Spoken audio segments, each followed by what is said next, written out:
Kalau saudara tanya, nama saya Ibu Eli, saya dari Surabaya, saya punya 3 anak ya. Memang potongan tampang saya nggak ada tempat potongan hamba Tuhan dan jujur nggak ada di dalam hidup saya. Kalau saudara tanya, saya punya cita-cita jadi hamba Tuhan nggak ya. Dulu mungkin saudara tanya, Bu Eli, dulu sebelum jadi hamba Tuhan apa? Saya ini pengacara, pengangguran banyak acara ya. Karena ibu rumah tangga nggak boleh kerja, jadi makanya kalau banyak ibu-ibu kalau hari ini disibukkan itu jauh lebih bersyukur. Saya karena saking nggak punya kerjaan, kerjanya cuman gosipkan orang. Ya, kerjanya cuman hal yang negatif. Saya seorang ibu sosialita. Sukanya kumpul-kumpul sama ibu-ibu, arisan ya. Semua pengetahuan buat hidup saya dulu semuanya tentang dunia. Tapi bersyukur, makanya kalau diproses Tuhan, ngucap syukur. Justru ketika diproses Tuhan itu menjadikan saya mengerti nilai hidup saya. Siapa saya, ternyata Tuhan itu bisa pakai orang yang gak pernah dipikir. Saya sendiri nggak pernah berpikir, saya nggak pernah sekolah Alkitab ya. Saya mungkin tidak seperti Pak Doni ya. Wah, saya dengar sekolah sampai S3 kalau nggak salah ya Pak. S3 Pak. Oh S2. Saya S1 aja nggak sekolah Alkitab benar. Dan orang tanya Bu Eli sekolah apa kok bisa berkhotbah? Sekolah kehidupan ya. Praktek.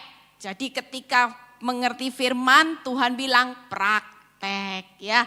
Dan saya bersyukur hari ini kalau saudara tanya Bu Eli sekolah kehidupannya berapa tahun? 10 tahun hari ini. Hasilnya luar biasa. Tepuk tangan buat kemuliaan Tuhan ya. 10 tahun tuh panjang saudara. Wah berdarah-darah. Nanti kalau ada waktu saya akan cerita kesaksian hidup saya gimana ya.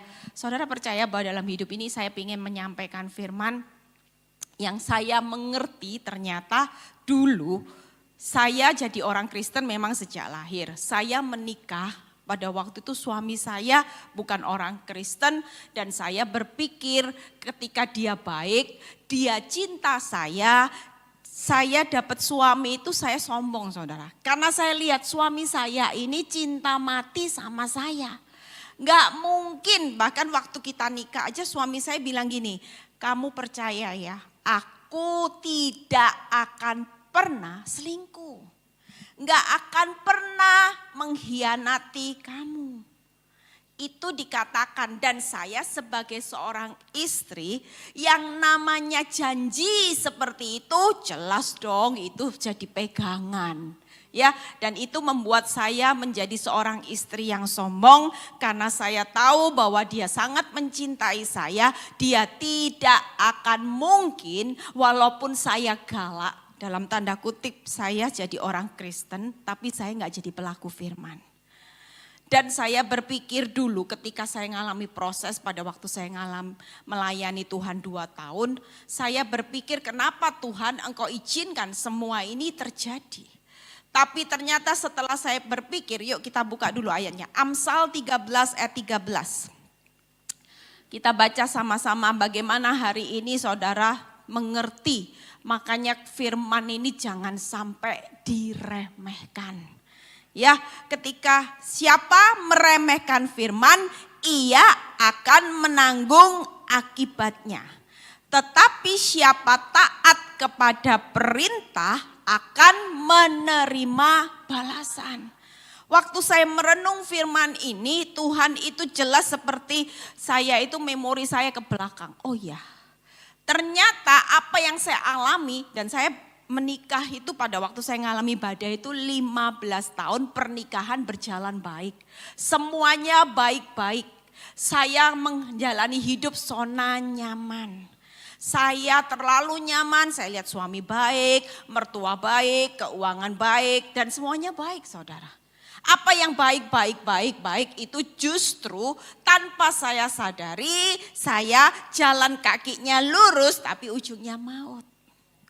Saudara tahu apa yang saya lakukan selama ketika saya punya seorang suami yang baik, hidup saya nyaman.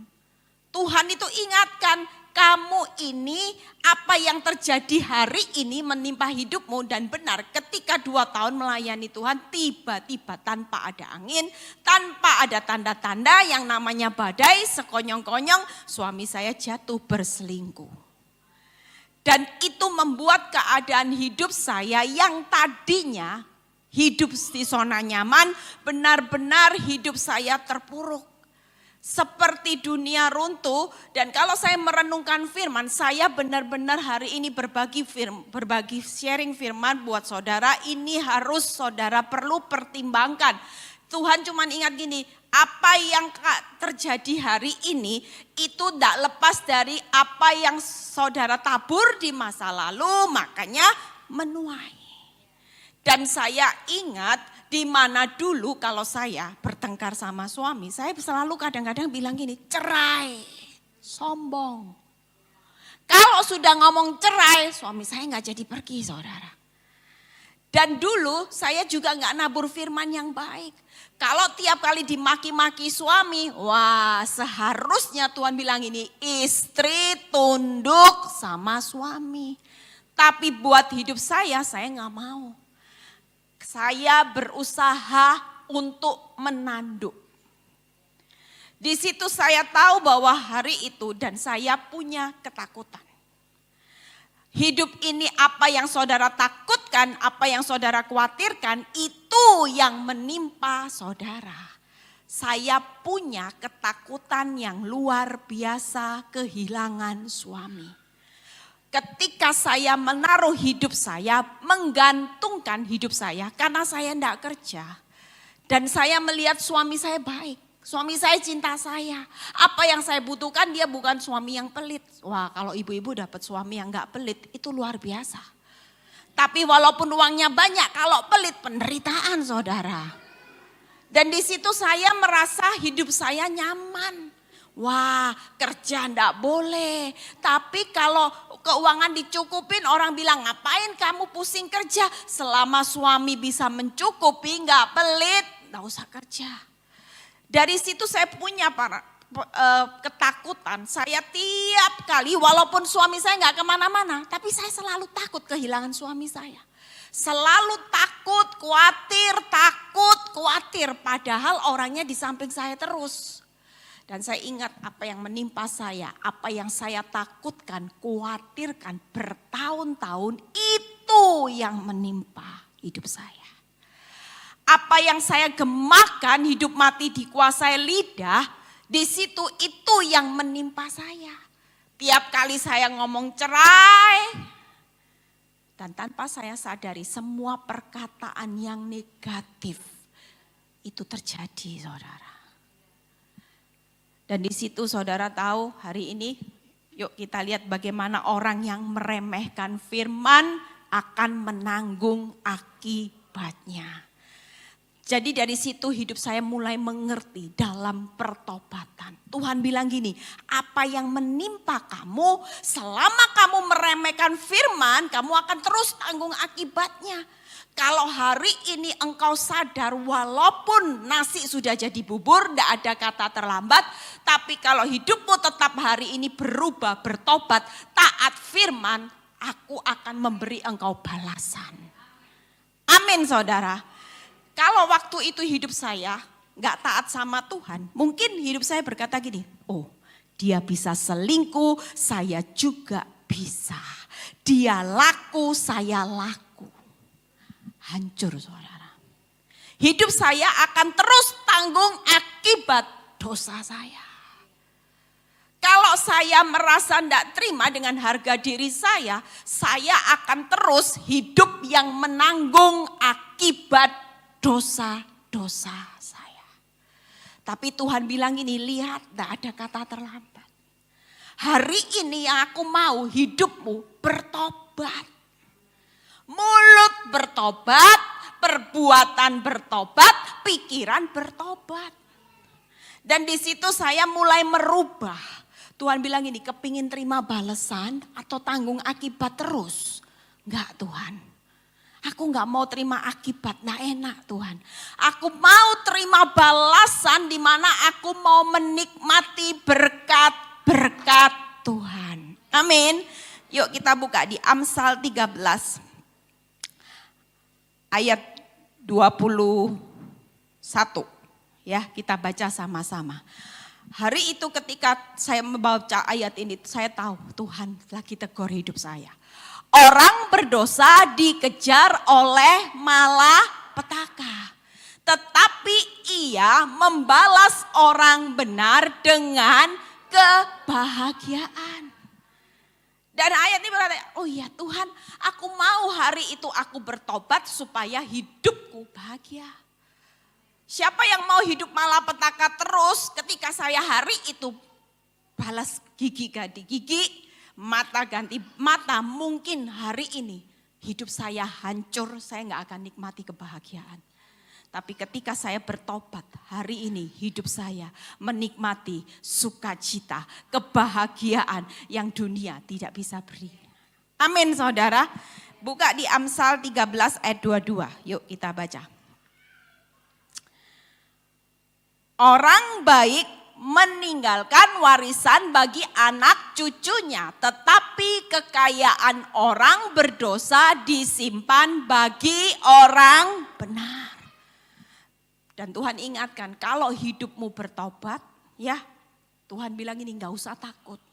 Suamimu mau selingkuh, ya suamimu mau berkata sudah gak cinta lagi sama kamu, tetap percaya ketika aku bilang hidupmu menikmati bahagia, pasti happy ending. Dan engkau tahu bahwa engkau akan menikmati kekayaan apa yang engkau lakukan, engkau tabur hari ini dengan benih-benih kebenaran, itu akan sampai kepada anak cucumu. Yang ketiga, yuk baca Amsal 13 ayat 25. Amsal 13 ayat 25. Orang benar makan sekenyang-kenyangnya, tetapi perut orang fasik menderita kekurangan. Hidup dalam pertobatan, jadi orang benar, hidupnya dijamin berkelimpahan. Tapi kalau hidupmu terus mau meremehkan firman, tidak akan terima. Coba buka yang satunya, slide yang satunya, balasan saat kita tidak taat. Ya. Saudara, hari ini Tuhan ingatkan buat firman di awal tahun, pesan Tuhan. Jangan pernah anggap remeh firman. Tuhan itu tidak bisa disogok dengan kehadiranmu. Mau 1 minggu 7 kali hadir, mau melayani Tuhan, mau beri uang. Kalau hidupmu tetap meremehkan firman, saudara tidak akan terima balasannya. Hidup ini yang paling penting saudara, hidupi firman, jadi pelaku firman. Apa yang Tuhan tidak izinkan dalam hidupmu, taat. Karena kalau saudara terus hidup dalam dosa, mau doa sampai air mata habis, yang namanya ingus semuanya, ini ketentuan. Orang berdosa itu selalu dikejar oleh malapetaka. Orang berdosa tidak menikmati kekayaan, orang berdosa menderita kekurangan. Jujur ketika saya mengalami proses hidup saya dalam pertobatan, Tuhan cuma ingatkan buat hidup saya, kenapa saya hari itu berbalik arah. Waktu awal proses saya cuma lihat Tuhan rubah hidupnya. Tuhan, aku biji matamu, ubah suamiku Tuhan, ubah. Sampai 1 kali Tuhan ingatkan buat hidup saya, Eli, kamu jangan terus hidup lihat itu berubah. Kamu tahu proses ini yang mau aku ubah kamu. Suami itu cuman alatku. Suamimu lagi ndak aku bolak-balik. Jangan kamu lihat berubah, justru ini yang mau hidupmu yang aku sedang proses. Percayalah. Kalau hidupmu sudah tidak meremehkan firman, taat dengan apa yang aku mau, engkau akan lihat suamimu pasti berubah. Amin. Dari situ saya sadar, ternyata yang mau dirubah hidupnya saya. Tapi hidup saya hari itu cuma lihat itu kapan berubah. Hidup saya makin terpuruk saudara. Tapi sejak saya tahu itu alat Tuhan untuk merubah, mempertajam karakter Kristus dalam hidup saya mulai tidak lagi fokus dengan alat Tuhan. Saya mulai fokus dengan hidup saya sendiri. Kalau dulu mulutnya suka maki-maki, mukanya dulu kalau lihat suami lagi selingkuh, pulang selingkuh punya bukti, saya sudah tunggu di depan pintu. Saya akan bawa bukti dan saya akan maki-maki suami saya. Tapi sejak Tuhan berkata berubah, di situ saya mulai berubah, saudara.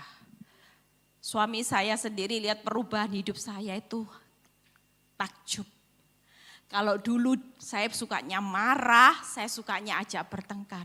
Sejak Tuhan kasih saya perintah bisu tuli. Hari itu saya dapat firman di Mazmur 38. Saya benar-benar kaget, Tuhan kasih saya firman untuk bisu tuli sebagai istri. Dan sejak itu ketika suami saya pulang, walaupun ada bukti, saya punya bukti dia bohongi hidup saya. Tuhan cuma bilang gini, suamimu bagianku. Bagianmu adalah taat. Ketika suami saya pulang, Tuhan cuma bilang gini, praktek. Apa yang mesti engkau lakukan sebagai anakku, walaupun engkau tahu dia sakiti hidupmu. Saya cuma bilang, mengampuni Tuhan, praktek. Kalau orang mengampuni, wajahnya enggak boleh seperti kuda Nil. Wajahnya harus tebar pesona. Karena hatinya mengampuni, mengasihi. Sejak itu saya praktek, saudara. Mulai kalau lihat suami pulang, biasanya muka kuda Nil, hari itu pulang wajah saya mulai berubah. Dulu kalau suami pulang dengan kesalahan, saya nggak mau bilang makan, minum, enggak. Saya tinggal masuk kamar, saya sudah enggak ajak omong. Tapi sejak Tuhan bilang gini, praktek. Iman tanpa perbuatan adalah mati. Dan saya mulai praktek, saudara. Saya mulai tawari mau makan, mau minum. Walaupun untuk hidupi kebenaran enggak gampang, saudara. Satu kali ketika saya tawari suami saya makan karena saya mau praktek, saya disuruh Tuhan praktek. Saya justru dapat perlakuan dibentak, saudara. Saya diusir, suami saya bilang gini, pergi, kamu enggak perlu urusi hidup saya. Saya bisa makan, saya bisa ambil semua sendiri. Betapa sakitnya mau praktek firman. Belum lagi dengan kata-kata ketika saya berbuat baik sekalipun suami saya cuma bilang gini, aku itu sudah enggak cinta, enggak punya rasa sama kamu. Kalau hari itu saya enggak mau hidupi firman, mungkin saya bisa bilang gini, kamu kira saya kebutuhan kamu, saya juga enggak butuh kamu. Bisa enggak? Tapi karena saya tahu hidup saya Tuhan mulai bilang gini, praktek. Mau taat, meremehkan firman, atau engkau mau mengabaikan firmanku. Dan hari itu saya cuma nangis, habis dibentak saya nangis. Saya bilang Tuhan tadi tahunya lebih baik saya enggak usah menawari makan daripada ketika saya berbuat kebenaran tapi hati saya terluka. Lebih baik saya diam di kamar, yang penting saya enggak marah-marah, saya kunci kamar, saya berdiam diri jauh lebih baik. Tapi Tuhan tahu dan Tuhan berkata gini, kalau engkau enggak pernah jadi pelaku firman, kapan hidupmu mulai berubah? Kalau hari ini engkau tetap berbuat yang baik, tapi tetap yang jahat itu terjadi, Tuhan berkata jangan jemu-jemu berbuat baik. Tetap kalahkan kejahatan suamimu dengan kebaikan dan kasihmu. Karena kasih dan kebaikanmu itu akan membuat hidupnya berubah. Dan benar, saudara. Proses hidup suami saya itu orang yang tidak suka sama orang Kristen. Karena dia lihat orang Kristen bawa kabur uang. Dulu kalau saya menikah di zona nyaman, 15 tahun karena dia suami yang baik. Teman saya sampai tahu kalau saya ke persekutuan doa. Teman saya itu selalu bilang gini, ini pergumulannya enggak ada yang lain. Uang enggak dia, pergumulannya satu, tangisan air matanya karena dia kepingin suaminya terima Yesus. 15 tahun saya nangis untuk pertobatan dia, terima Yesus enggak bisa. Ternyata saya sadar yang jadi iblis batu sandungan saya sendiri, saudara. Dan saudara tahu hasilnya ketika saya praktek firman, saya melayani dia dengan kasih. Di situ Tuhan tarik jiwanya. Hari ini suami saya sudah terima Yesus sebagai Tuhan dan Juru Selamat. Orang tanya, Bu Eli yang nginjili siapa? Enggak tahu. Secara akal orang bingung, hidup berzina kok malah terima Yesus. Dan saudara tahu pelayanan saya hari ini pelayanan sudah di 4 kota. Di Surabaya suami saya sudah bangun 2 rumah doa buat saya. Itu bukan perkara yang mudah. Suami saya bisa berdoa, suami saya bisa baca firman. Itu satu hal yang selama ini saya pergumulkan dan Tuhan berikan satu kemenangan buat saya. Saya bersyukur ketika saya praktek firman, apa yang jadi pergumulan saya di zona nyaman. Justru di proses ini Tuhan jawab satu persatu. Itulah kemenangan. Dan saudara perlu tahu hari ini yang saya mau lihat, yuk kita buka. Hari ini kalau saudara praktek firman tuh gak ada ruginya. Taat sama Tuhan dalam proses. Buka Ulangan 11 ayat 11 sampai 12. Ya. Mungkin hari ini hidup saudara di awal tahun, saudara hidupi kebenaran, bukan keadaan bertambah baik. Mungkin menghidupi kebenaran itu justru keadaannya makin buruk.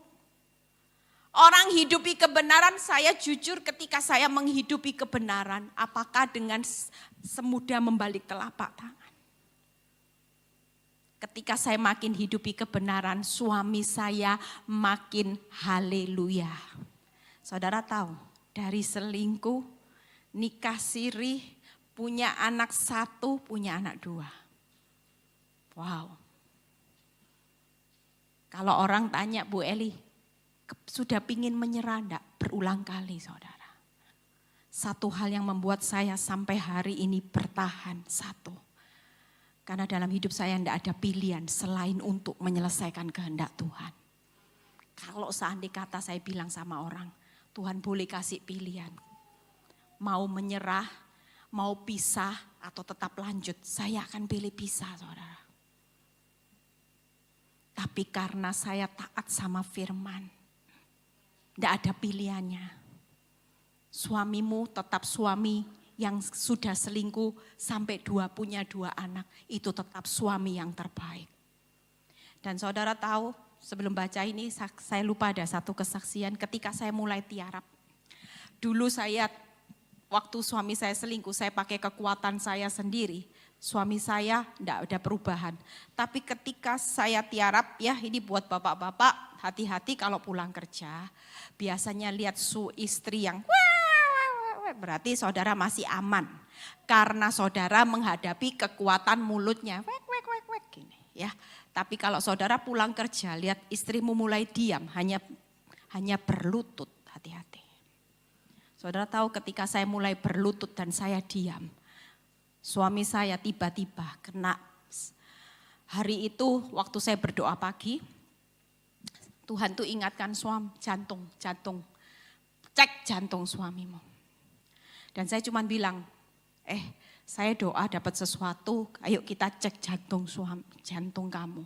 Suami saya marah saudara. Suami saya bilang gini, kamu memang busuk hatimu. Kamu berdoa supaya saya kena jantung, katanya gitu. Biar cepat mati, katanya.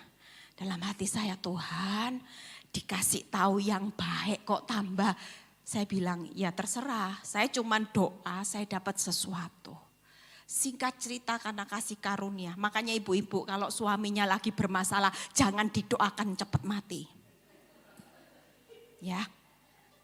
Karena kalau mati beneran nanti doa orang benar besar kuasanya, mati beneran saudara yang rugi saudara. Hari itu suami saya tetap berdoa, Tuhan jangan ambil nyawa suami saya. Kasih karunia. Hari itu suami saya yang harus kena sinus, periksa dokter. Saya ke Singapura, dokternya dapat sore, mau dipindah pagi nggak bisa. Paginya kita nganggur, suami saya bilang gini, ya sudah ayo cek jantung. Waktu check up jantung, dokter itu kasih hasil yang membuat dia shock. Saya sendiri kaget.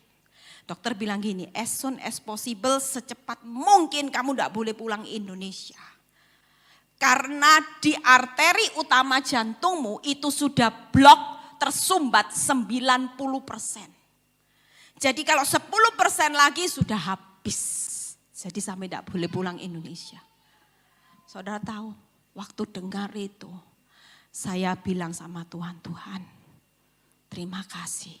Untung saya jadi istri selama ini, tidak pernah berdoa yang jahat buat suami saya. Waktu masuk kamar operasi, pasang ring, di depan kamar operasi saya tetap berkata, Tuhan saya mengampuni suami saya. Biar Tuhan kasih dia perpanjangan umur, operasi berjalan dengan baik. Singkat cerita, operasi berjalan dengan baik, suami saya sembuh, sehat. Setelah itu dia lanjutkan selingkuhnya saudara. Teman saya bilang gini, makanya ngapain kamu doain sehat, doain kuatnya itu. Tapi buat hidup saya sudah lakukan bagian saya, taat firman. Selebihnya dia mau berbuat dosa lagi, itu tetap akan menghadapi kekuatan Tuhan. Kalau dia berani bertindak melakukan dosa lagi, dia tidak lagi berhadapan dengan kekuatan saya. Hakim yang adil yang akan berbicara. Tapi di mata Tuhan saya sudah lulus sebagai orang benar. Amin. Yuk baca ini. Tetapi negeri kemana kamu pergi untuk mendudukinya ialah negeri yang bergunung-gunung dan berlembah-lembah yang mendapat air sebanyak hujan yang turun dari langit. 12. Suatu negeri yang dipelihara oleh Tuhan Allahmu, mata Tuhan Allahmu tetap mengawasinya dari awal sampai akhir tahun. Ini pesan Tuhan buat saudara hari ini. Kalaupun proses hidupmu belum pulih, saudara tidak perlu takut. Mungkin keadaan hidup saudara hari ini makin taat sama kebenaran, dibawa satu hidup, gunung masalahnya makin tinggi. Bahkan melewati lembah air mata, saudara mungkin hari-hari ini sudah mengalami proses saya sendiri menghadapi hidup kalau lihat terus sama masalah, capek saudara.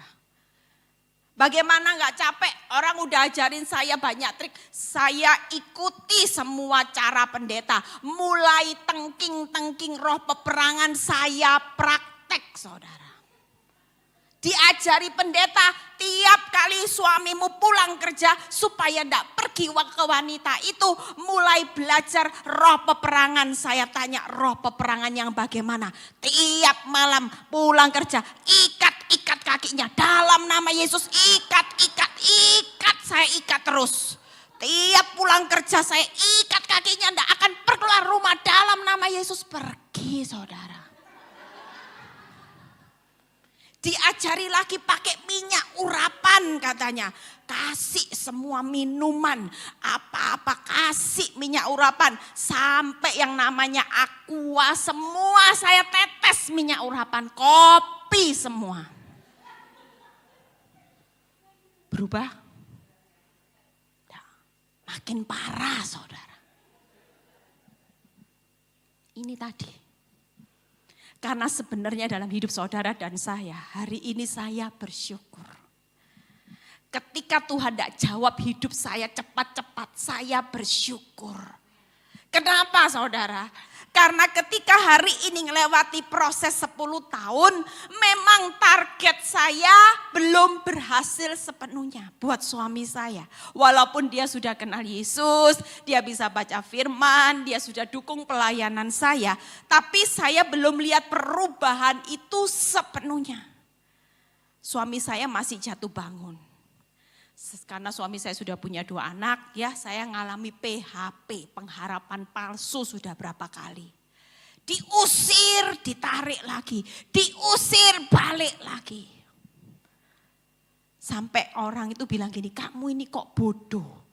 Tiap kali diusir wanita itu 2 anaknya kalau main dititipin saya.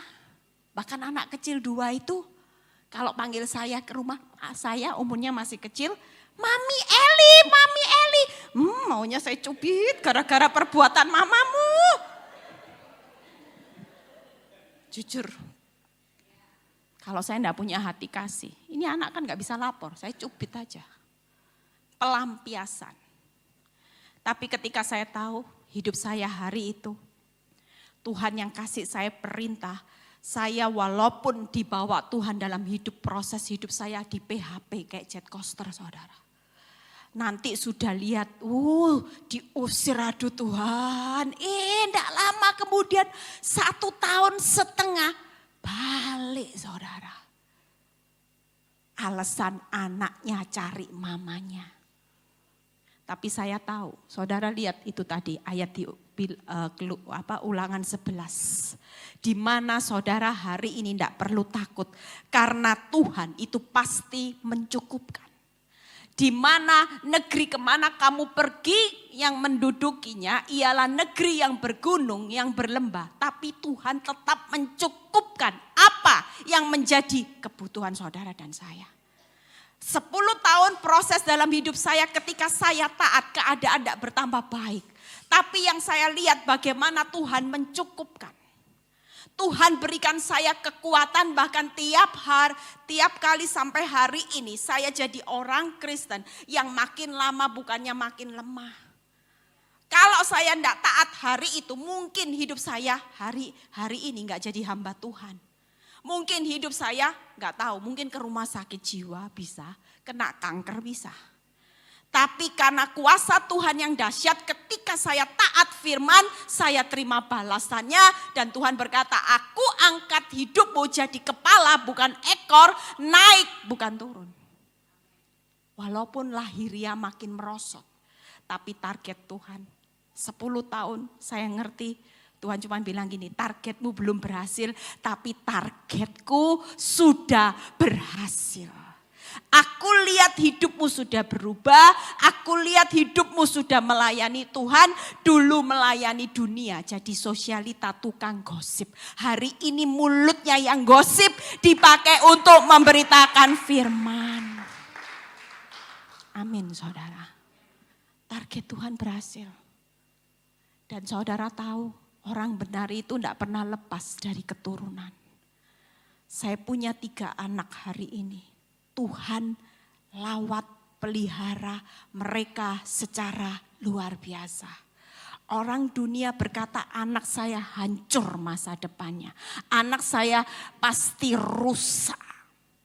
Tapi ketika saya taat Tuhan berkata keturunanmu aku yang akan pelihara, akan jagai. Dan saudara tahu hari ini 3 anak saya. Yang pertama itu lulus sekolah Alkitab barusan wisuda. Lulus summa cum laude, wow itu bonus buat saya. Lulus sekolah Alkitab dan tidak selesai sampai di situ, barusan wisuda dia lanjut sekolah S3, ambil sekolah konseling di bidang teologi. Buat hidup saya, ketika saya taat balasannya ada keturunan ilahi yang Tuhan titipkan buat hidup saya. Amin saudara. Hidup saya sendiri yang tadinya orang bilang Oon enggak bisa apa-apa karena enggak boleh kerja, otaknya ini nganggur saudara. Ya, orang bilang mana mungkin Bu Eli yang modelnya seperti ini bisa jadi hamba Tuhan. Itu kalau bukan mujizat, bukan karena anugerah, enggak mungkin saudara. Dulu cuman taunya tas ini, sepatu ini, gosip ini, taunya ini. Tapi hari ini saya sudah tidak tahu yang namanya dunia. Dunia itu ya saya tahu hari ini hidup saya harus bawa jiwa-jiwa kepada Tuhan. Amin saudara. Yang kedua apa tadi gambarnya mencukupkan. Yang kedua tadi Tuhan pelihara. Saudara tidak perlu takut hari ini mungkin keadaanmu makin berat, gunung masalahnya makin tinggi, nggak apa-apa. Yang penting di tahun 2020 percayalah Tuhan pasti pelihara saudara, tidak akan pernah diizinkan saudara jatuh sampai tergeletak. Orang benar bisa jatuh 7 kali tapi tetap akan bangkit karena tangan Tuhan pasti menopang saudara dan saya. Amin saudara. Dan Tuhan mengawasi. Coba buka Ulangan 11 ayat 12 kita baca. Bagaimana saudara diawasi Tuhan. Bukan berarti ketika suami saya punya anak 1 sampai 2. Mata Tuhan itu lepas dari hidup saya, enggak. Tapi Tuhan berkata gini, mata Tuhan Allahmu tetap mengawasinya dari kapan saudara? Awal sampai akhir tahun. Di tengah suamimu selingkuh tetap ada mata Tuhan yang mengawasi hidup saudara dan saya. Di tengah keuanganmu, usahamu yang makin sepi, tidak perlu takut karena ada tangan yang memelihara, ada mata yang mengawasi hidup saudara dan saya itu 24 jam penuh. Sudah lebih dari cukup. Dan buktinya hari ini hidup saya tidak gila. Buktinya orang dunia bilang hancur, anak saya tidak hancur. Anak saya yang kedua barusan ini saya juga lihat rapotnya. Tuhan kasih saya hiburan saudara. Saya pikir kalau anak cowok itu malas belajar. Sukanya main game kalau ada waktu nganggur. Tiba-tiba, Mam, mau tahu nggak rapot saya berapa? Berapa? 3,82. Hari itu saya bilang, Tuhan itu dahsyat. Anak saya hari ini Tuhan promosikan itu karena saya tahu ketaatan air mata saya Tuhan berikan balasannya. Amin saudara. Anak saya yang ketiga itu membanggakan saya sama suami. Sampai kalau saya pikir dulu, kalau kita pergi ke di SF, ada universitas yang kelasnya dunia, Berkeley, saya cuman batin gini, seanaknya siapa ya yang bisa sekolah sini? Mimpi kali, tapi ternyata apa yang saya ucapkan hari itu, mimpi itu jadi nyata. Anak saya diterima di UC Berkeley, saudara. Mujizat. Hari ini yuk saudara dan saya mungkin tidak mungkin ngelanjutin yang berikutnya, waktunya udah habis ya Pak. Masih ya, oke. Ya saudara, masih ya, berapa menit lagi? Hah? Berapa? Oh ya udah, saya pikir biasanya saya 45 menit sudah di-cut soalnya kalau khotbah ya. Tapi saya yang capek saudara. Saudara percaya? Amin saudara ya. Dan ketika hari itu Tuhan ngawasi hidup saya, benar-benar Tuhan buktikan bahwa dia hidup. Benar-benar yang namanya hidup saya. Saudara tahu orang itu takjub lihat hidup saya gini.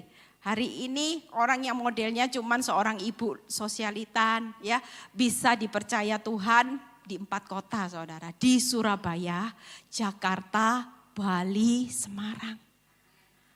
Dan di situ ketika saudara tahu waktu saya mendirikan persekutuan doa awal, saya bermula hanya 10 orang. Di Surabaya cuma 10-15 wanita berkumpul.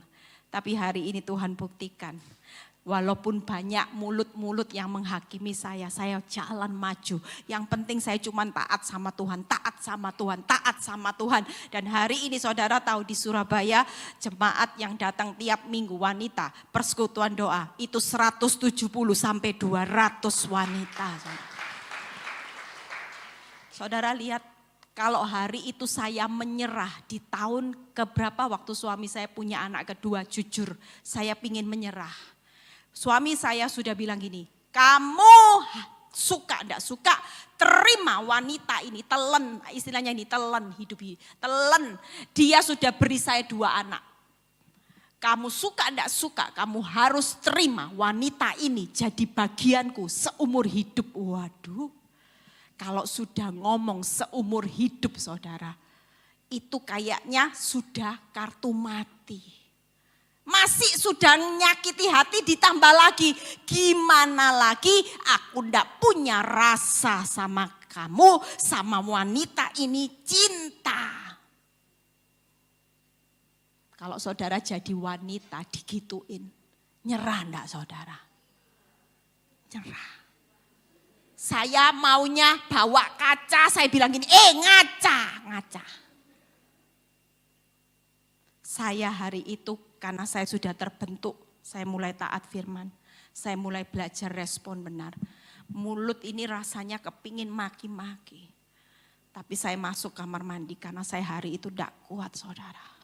Saya tetap manusia, punya daging, dicubit masih teriak-teriak.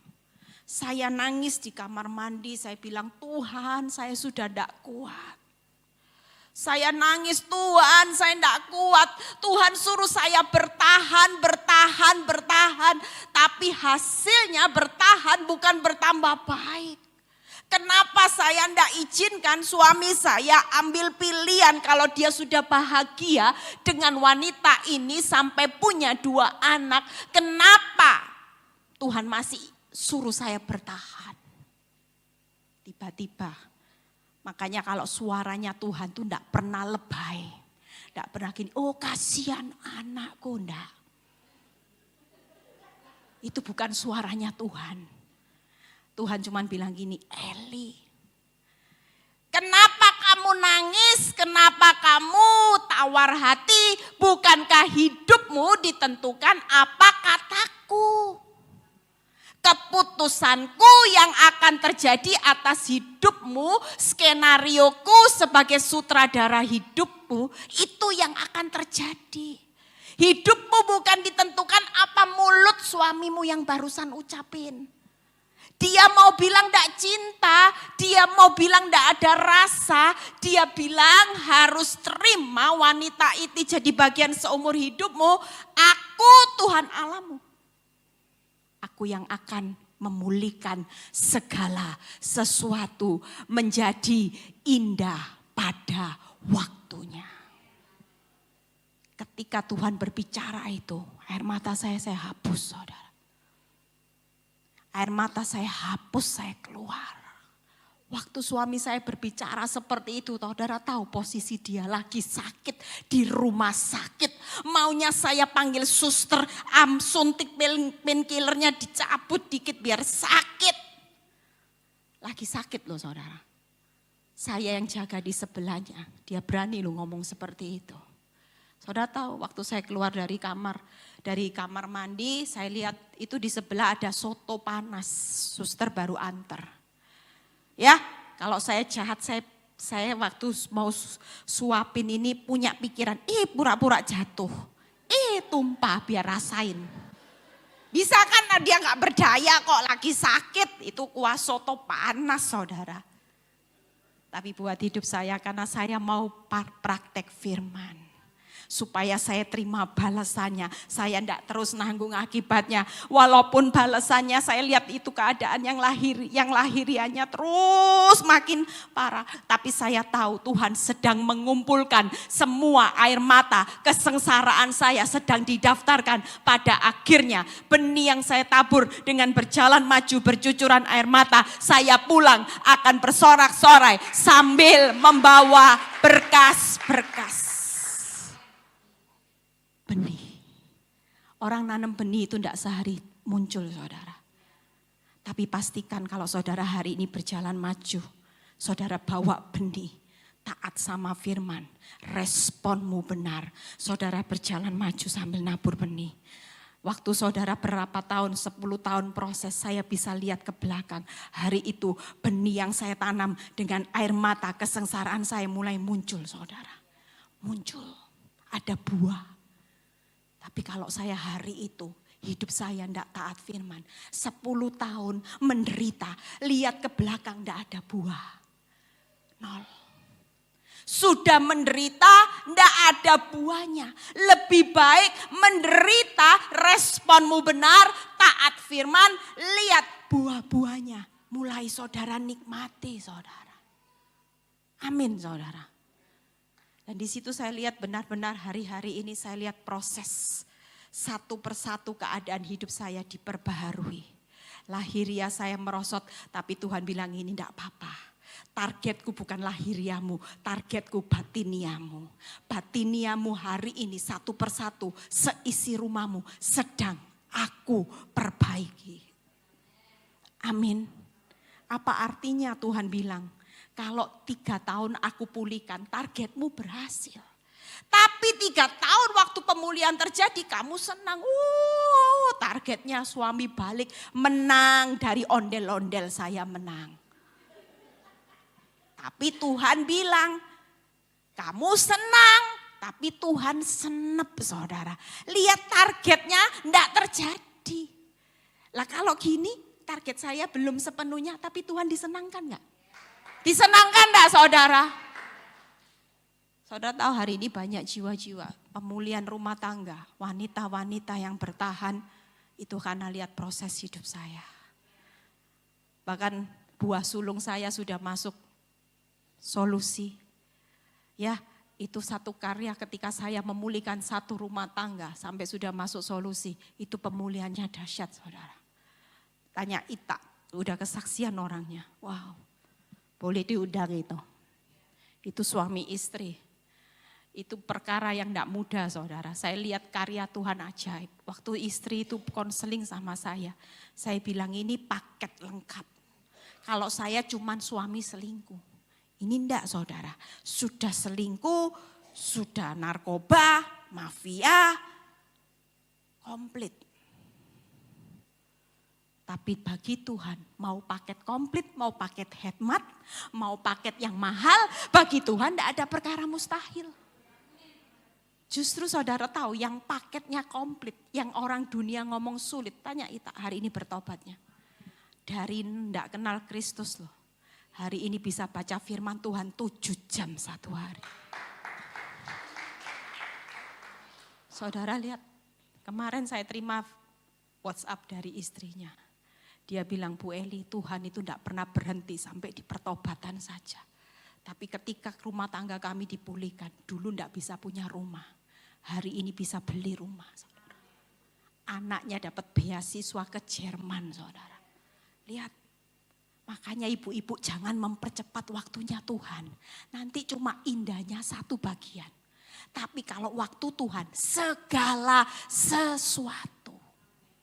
Mungkin kalau waktu itu saya dipulihkan Tuhan cepat. Saya cuma balik sama suami aja. Saya enggak tahu ada anak-anak ilahi. Saya enggak lihat ada buah-buah. Pertobatan banyak wanita enggak lihat. Mungkin saya enggak sampai jadi hamba Tuhan. Tapi hari ini 10 tahun enggak apa-apa. Sukacita aja. Tahun ini keuangan belum dipulihkan. Terima kasih Tuhan. Haleluya. Berarti target Tuhan masih terus jalan atas hidup saudara dan saya. Amin. Amin saudara. Makin mengucap syukur saudara akan lihat. Akan banyak perkara besar yang Tuhan percayakan. Amin. Yuk ayat terakhir. Buka di Keluaran 19.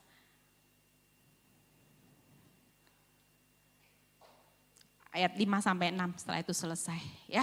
Jadi kalau diproses Tuhan lihat lembah gunung masalah makin besar, ngucap syukur. Amin. Bagian Tuhan tetap jalan. Proses berlanjut, kasih setia Tuhan juga akan berlanjut. Jadi sekarang jika ini ya, kamu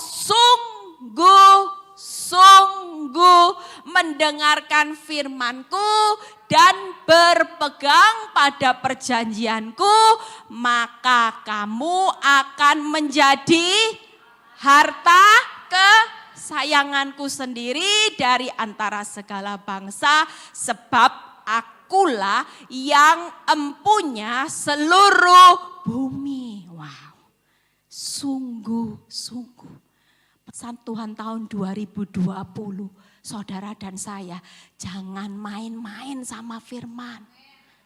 Mulai ditingkatkan sungguh-sungguh, makin serius. Serius baca firman, serius jadi pelaku firman. Saudara, ketika saya baca ayat ini saya bilang, wow, betapa bangganya kalau saya jadi apa tadi 15 ini harta kesayangannya Tuhan. Tuhan itu yang punya seluruh bumi. Kalau saudara jadi harta kesayangannya Tuhan, luar biasa. Amin saudara. Yang berikutnya, kamu akan menjadi bagiku kerajaan imam dan bangsa yang kudus. Inilah semuanya firman yang harus kau katakan kepada orang Israel. Amin. Saudara mau pulang dari tempat ini, tidak usah bingung sama masalah. Masalahmu mengikuti sampai benar-benar tambah parah, tapi percaya kalau saudara mulai sungguh-sungguh serius sama Tuhan, saudara akan dapat. Saudara dan saya jadi harta kesayangannya Tuhan. Saudara akan jadi imam di dalam kerajaan, menjadi imamat rajani, imamat yang kudus, umat milik kepunyaan Allah. Saudara mau pulang dari tempat ini berubah, masalahmu tidak usah dipusingkan. Percayalah, tadi pagi saya khotbah yang Tuhan ingatkan hari ini. Walaupun di tengah proses keadaan hidupmu makin parah, tapi tetap ingat ada kebajikan, kemurahan Tuhan akan mengikuti saudara dan saya seumur hidup saudara. Itu tidak akan pernah bisa dibatalkan oleh keadaan buruk apapun.